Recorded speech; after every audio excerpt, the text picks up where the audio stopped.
Hello guys, my name is Johnny from Chipinge, Zimbabwe. I'm a Triple M participant and I would like to say thumbs up to Triple M.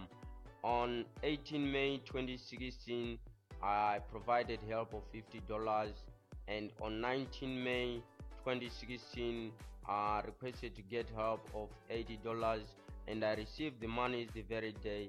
I'm so glad to be a member of this wonderful community and I wish to grow with Triple M. From a mere participant, I aim to be a guider.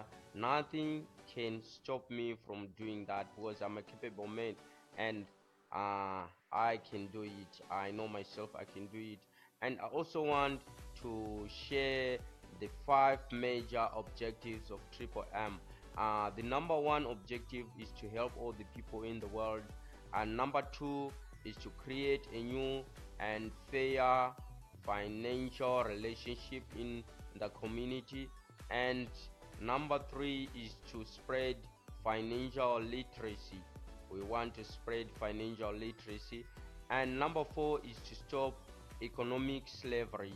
We want to stop economic slavery, and when we stopped economic slavery, we uphold financial freedom.